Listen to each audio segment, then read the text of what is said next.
Please stand clear of the doors. Por favor, manténganse alejado de las puertas.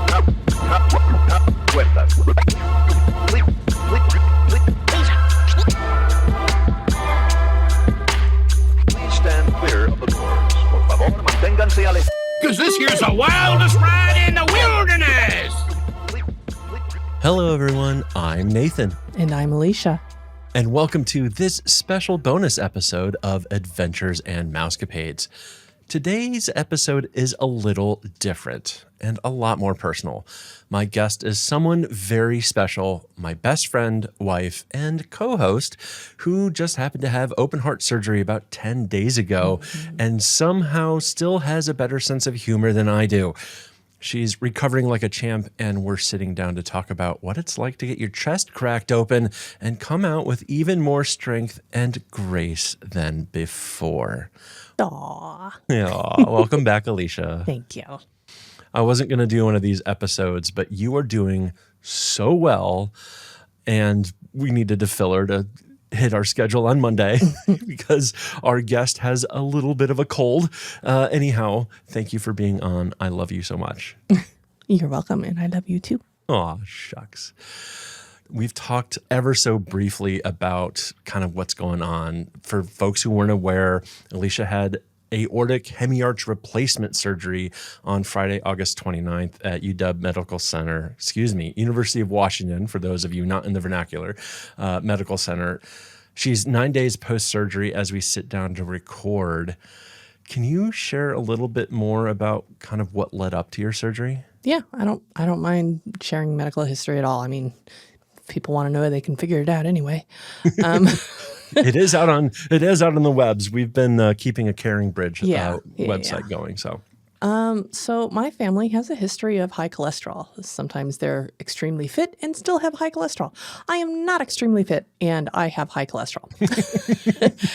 And just because of family history, the doc wanted to do a CT scan just to, see how my arteries were and make sure there wasn't any blockage, or if there was, then we'd have a plan forward. So we did that, and she pinged me wanting to get on a phone call with me right away. I'm like, okay. I honestly didn't think anything of it. I'm like, okay, yeah, so I have some blockage. Yeah. Boy, oh boy, fun. I didn't have any blockage at all. Nothing. My right heart, on. Yes. Good my job. heart is very healthy. My arteries are very healthy. We did a couple of other tests that were extremely uncomfortable just to make sure that the arteries were okay. And bar this one little thing, my arteries are very healthy. Yes. But she did find an aneurysm in my ascending aorta. Yeah. And I didn't know what an aneurysm was. For some reason, I thought an aneurysm was a type of a clot. I always thought it was like a bleed. Yeah, I didn't know. I mean, I've heard about it all the time. Yep. You hear of brain aneurysms. You hear of aneurysms bursting or whatever. Yep. And they are, especially if they're in your aorta, they can be pretty fatal pretty quickly. Yeah. And my aneurysm was large enough that they wanted to do a surgery sooner rather than later.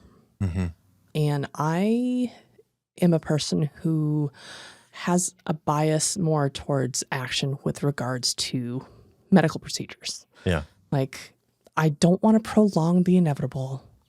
I did this with my knee surgery too. I'm like, yeah, I could continue to get shots year after year after year, but all that does is mask the problem. It doesn't actually help it, and it could potentially make it worse. Right. So after talking with the doctor, we found a really good thoracic surgeon, cardiothoracic surgeon, just from people that we know at church. We are so blessed to have such a wonderful community. And kind of fast-tracked this to get a surgery going. I am extremely thankful that we found this. This kind of came out of nowhere. You can't tell if you have an aneurysm usually, because when you find out, that's when it's burst or whatever. Usually, an aneurysm is dilation of an artery. It's like a ballooning, if you will. You may understand it a little better. The artery itself gets a little large in a specific area. The walls thin, all that. Yeah. It's interesting. All of the medical professionals we've talked to have all been like, how did they find this one? Because it's like, it's almost like expected. Like nobody actually goes looking for these. Yeah. It's just they stumble across them Yeah. because they've done some other check. So it's been interesting. What were your thoughts and feelings when you first learned you needed open heart surgery? Well, crap. Yeah. Uh-huh. I will say I am a very optimistic person with regards to health. I feel that doctors have studied for a reason. They know what they're doing. They enjoy what they're doing for the most part, I'm guessing, and are really good at what they do. Yeah. I never had any doubts about the medical team or anybody that we saw. I was very happy with the people that we talked with. And I wasn't worried at all, really. I don't know why. I just felt like I didn't need to be worried at all. I did that for you. Yes.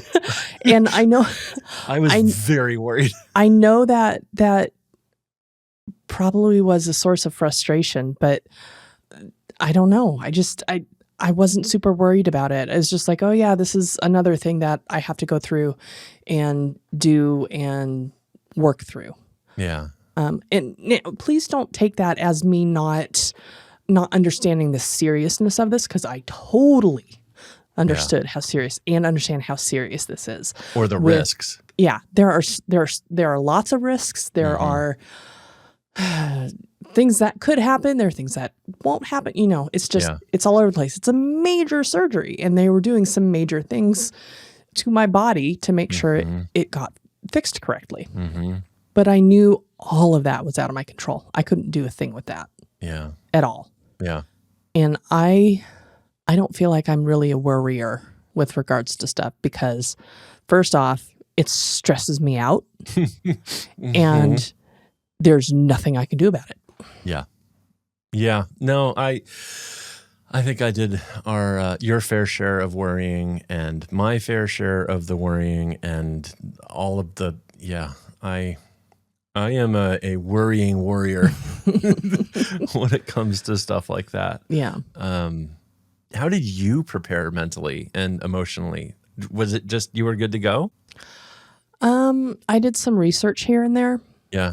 Because there's really just not a lot of information out there. Like, I wanted firsthand accounts from people that have gone through this. Yeah. Like this specific thing, because there are a lot of things that can happen with the heart and open heart surgeries. And this was not having to do with the heart really at all. Right. It was the aorta coming directly out the top of the heart. It was that little bit right there. It wasn't the heart itself. There wasn't any valve issues or anything like that. Right.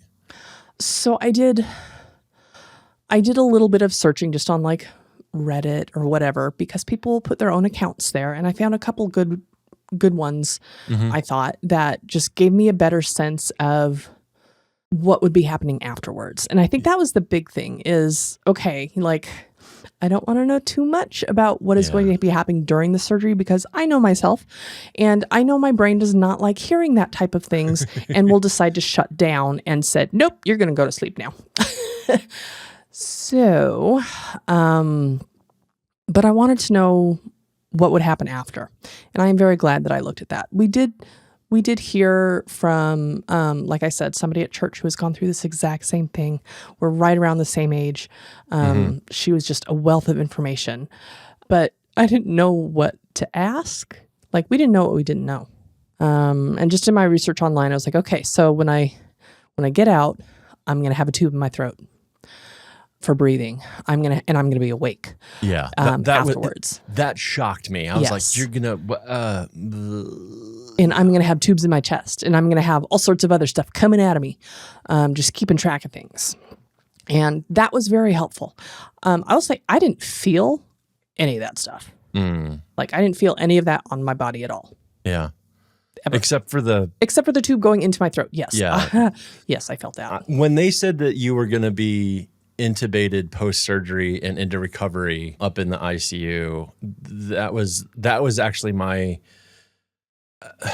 I had a lot of existential dread and worry Yeah. just about the whole thing. Yeah. But my biggest concern about the procedure and the aftermath, whatever you want to call it, like the immediate post-procedure as you're starting to wake up and you're still going to be intubated and on a breathing machine, I knew right then, I was like, that is not going to be a happy camper. She's going to freak out. Like, it's not going to go well. And I think you did really well for a while and then did have a little bit of a freak out moment. I did have a freak out, and I can tell you exactly why I had a freak out. Yeah. Like, I understand the mechanics behind it somewhat. Yeah. I don't think I understood them all the way. I think if I had been explained a little bit more about what that means, how far down the tube goes into my lungs, that would have helped out a lot. Because I thought, like, stopped right here. Yeah, at the middle of your neck. Middle of my neck. And I really thought saliva was pooling down at the bottom of that thing and getting into my lungs. I thought I was drowning. Oh. That was the problem, is I thought I was drowning in my own spit. And I think if I had had a little bit of more knowledge about the mechanics of how that all worked, I would have been a little better about it. That's a really good insight. And I know that you're probably not going to sit down and share a big blog or anything on Reddit or something like that. But this is actually kind of why I wanted to do this episode is I think hopefully this can help other people who go through a similar thing to know potentially what can happen. Yeah. And that is definitely a thing to be aware of. Coming out of surgery, any surgery, and if you're still going to be intubated, you still have the tube down your throat. Yeah. Just be prepared. Your lizard brain will take over. Yes. And I'm not convinced that even if you had been explained exactly what was going on with that you still wouldn't have freaked out a bit. Probably not. I don't know. It's a very common. Yes, I understand. Yeah. It's actually super common to keep people under full sedation until the tube's removed. Yeah. And I know they had issues removing the tube. I don't remember too much about it because they probably gave me some don't care medicine. Oh, they did. Yeah. Because I was starting to freak out, I know. You absolutely were. And yeah, you got several doses of don't freak out medicine. Yeah. It was, I don't know, it was stuck in some way. Like they tried to pull and then I don't know. There's some like inflation balloon that seals off the wrong pipe, I think. Yeah. Effectively. See, and it wasn't deflating all the way or something like that. And it was just. I really feel like understanding the mechanics of that would have helped me out a lot. Yeah. Well, other than that, is that kind of like the thing you remember most vividly about the day of surgery? And vivid in air quotes there because you were pretty drugged up. Yes, I was pretty drugged up. I remember going into the OR and they're asking what music I wanted, and I listened to Hamilton during medical procedures. It's just what I do. I listen to it during dental procedures. It helps with my anxiety. And I listened to it on the way on the OR or in the OR, and they just put on some random one. And they're like, do you have any requests? And I said, let's do You'll Be Back. You'll be back, soon you'll see. You remember you belong to me. You'll be back, time will tell. And it was fun to hear the doctors and people in the OR singing along with that. That's awesome. Pretty awesome. One of the nurse updates that I got, because they were calling me every couple hours and then giving me updates and stuff, did mention that and said that they all had a really good time listening to Hamilton. So I think they kept it going after you were done, or after you were out cold. So that's awesome. So I remember that coming on, and then I don't remember anything until waking up. Yeah. Just kind of overall, what was your experience at University of Washington Medical Center, Mount Lake? Any comments or thoughts or moments that stood out, staff members that stood out? Oh gosh, there's so many. I mean, that is an amazing hospital. Yeah, it is. I am very thankful that we went there. I love that it's a teaching hospital. I love that they gave me the option to partake in a research study. I'm like, yes, I will help out any way that I can with anything I'm able to. So we did a research study, something about strokes. Yeah, I think it was strokes correlation with open heart surgery, and they did a bunch of blood draws throughout the procedure and then continue on after, and then a couple days after the surgery, 2 or 3 days after the surgery, you had an MRI of your brain to just confirm that there weren't any strokes, and there weren't. Basically, they're trying to find markers in blood samples that they can use during surgery to predict a high likelihood or like that a stroke is about to occur or maybe is occurring, so they can catch that really early and do something about it or prevent it from happening. So yeah, I mean, that's fantastic. I'm so proud of you for being open and available to do that. Definitely. I mean, people got to learn, and any way I can help out, I'm all for it. Yeah. And a couple of times when they were removing the pacemaker wires, the temporary pacemaker, and then the chest tubes and stuff, they asked like, "Are you okay with some grad students coming in and watching?" I'm like, "Yeah, come on in, more the merrier." You know. Yeah. I don't care. You guys see this stuff every day. I'm not shy with all this because you are professionals and you have to understand the human body. Yeah. What was the hardest part of being in the hospital, and what helped you get through it all? The hardest part of being in the hospital would, I think, be knowing that folks were worried about me. Yeah. I don't know how to say it other than that, really. Neither of us like being a burden on others. Yeah. I mean, it is what it is. I understand this was a huge undertaking. This was a huge process, and I don't want to begrudge anybody's feelings on it at all. I totally understand, but I don't like that I was making people worry. Yeah, I think that was the hardest part of being in the hospital. The hospital it was comfortable. The food was good. The people were good. Yeah. I was tired all the time. I'm still tired all the time. Yeah. Yeah. This is like, it's part of the reason I wanted to do this, because I wanted to get you to sit up and do something for a little while. Yeah. So thank you for agreeing to be interviewed and as part of your rehab. Yeah. As long as it's not mid-morning, we're good. No, yeah. We've been getting up between 8 and 9, somewhere in there, and then getting downstairs, and you'll have breakfast, and then you just crash for like 2 to 3 hours. It's annoying. Hey, it is your body recovering. I know. I'm like, I've just slept all night. Come on. But no, I'm just like out. Yeah. Now, they had said, kind of moving on into post-surgery and recovery, they had said that you were going to be in the hospital 5 to 7 days. And then what we learned was like day 1 of that 5 to 7 is the day after surgery. Yeah. You came home day 4. Yeah. So you're like breaking land speed records. Like everybody was so incredibly like shocked. Yeah. They were expecting me to be in the cardiac ICU for 2 days. I was in there for barely 24 hours. Yeah. Barely 24 hours. Now, the transition from cardiac ICU to the cardiac care floor was a little rough because I had been sitting up for most of that day. Yeah. And I think fell behind on pain meds a little bit. Yeah, you did. You got behind the pain curve. Yeah. And that was not very good. Well, and then the one I would say kind of not fault. The one issue we had is they initially had sent somebody over with like a wheelchair to wheel you over, and we were just like, Art, what? Like, no. No. So they wheeled you over in a bed and got it all figured out. And then, they had to transfer me to a different bed. Well, yeah, because the ICU bed isn't what the floor bed is, and blah blah blah. That kind of hurt.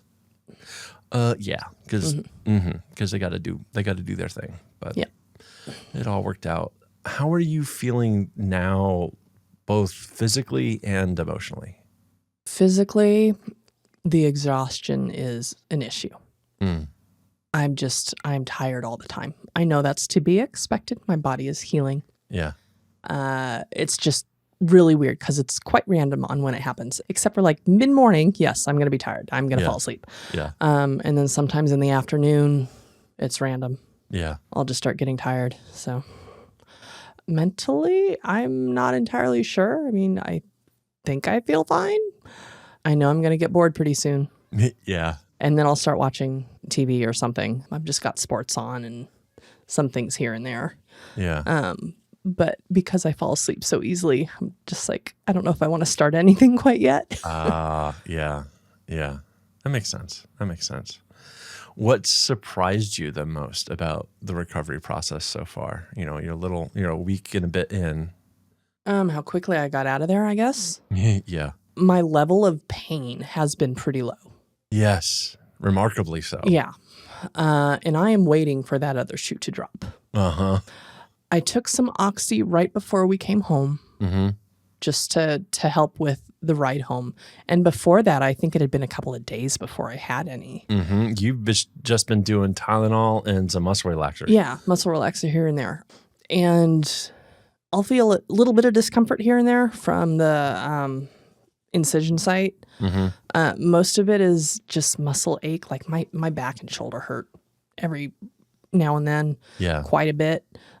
Just like muscly ache things. And I'm guessing it's just how I'm carrying myself, stuff like that. I don't know. Well, it's also how they set you up on the table. Yes. Because they kind of That's bend true. you over. Yeah. I mean, they effectively bend you over backwards a little bit. Yep. So you get spatchcocked in open heart surgery. So okay, so I'm going to amend my answer. My ocular migraines.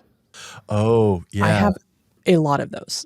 I am extremely thankful that it is just the aura flashes that I get, and I don't get any pain from the migraines. It's just the flashes. Yeah. And I do not know how to explain ocular migraines. I recommend if you are curious, look it up. There are actually some really interesting videos or imagery of what an ocular migraine looks like. I've been having probably 5 to 10 a day, which is ridiculous. That is a lot. Yeah. But they do not last as long as my regular ocular migraines last. They're like maybe a minute. Okay. And usually, so when I have regular migraines, it'll start out as a very small dot in somewhere in my field of vision. And then it'll get bigger and bigger and bigger and encompass, and it'll be like a circular bubble rim, and it'll just get bigger, go out throughout my entire field of vision, and then just disappear.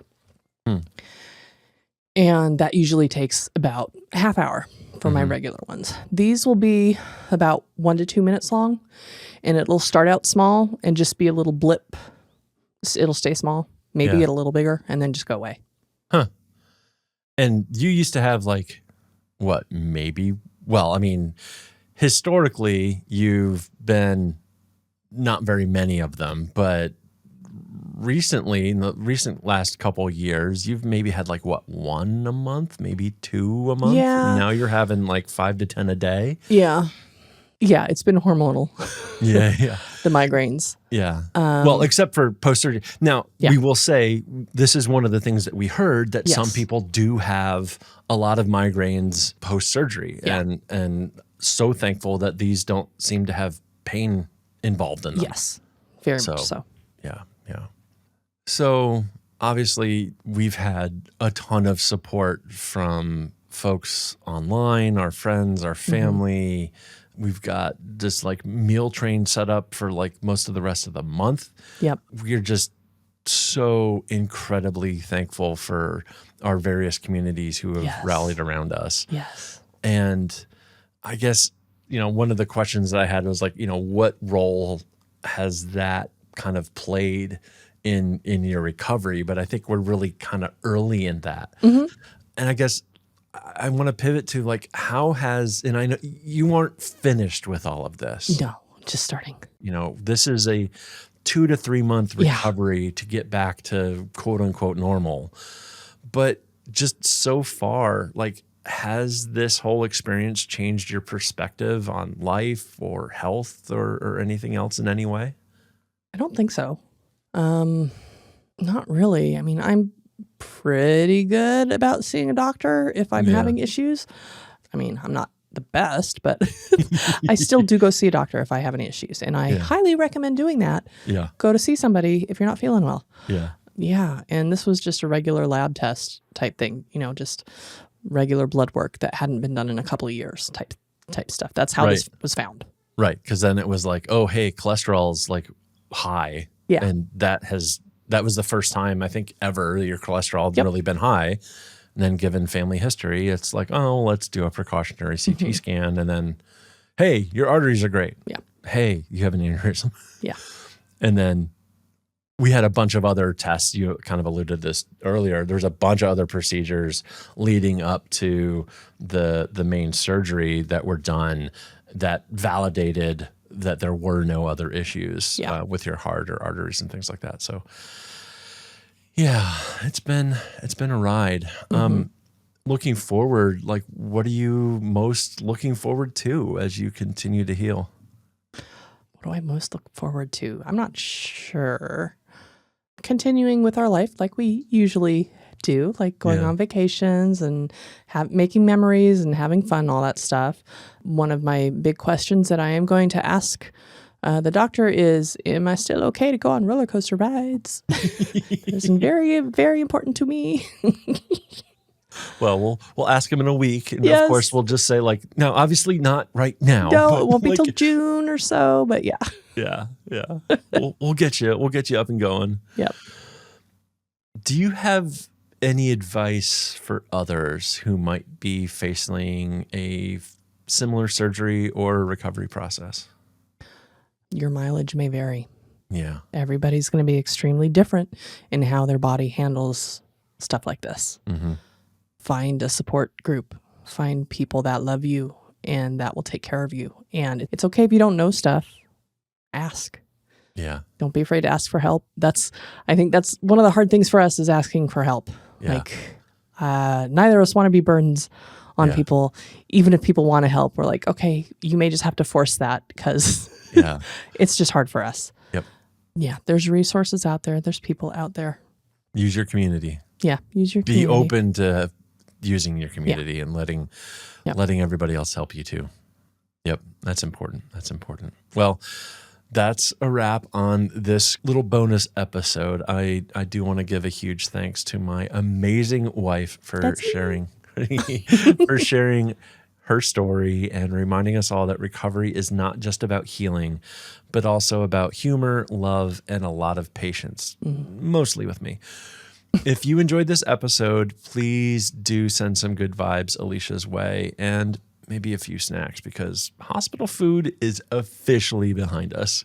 And with that, I'll forgo our usual outro only to say that I'll be back in your ears in just a day or two. We've got renowned Disney beat reporter Scott Gustin on to recap all the news from the big mouse that came out from Destination D23 last week. Scott was a little under the weather after the convention, so we had to bump our recording while he got his voice back. But I am recording with him tomorrow as we record, today as this comes out. In the past, if you're listening to this after the day it dropped, you can figure it all out. Anyway, please stay tuned as we return to our regularly scheduled programming. Bye-bye.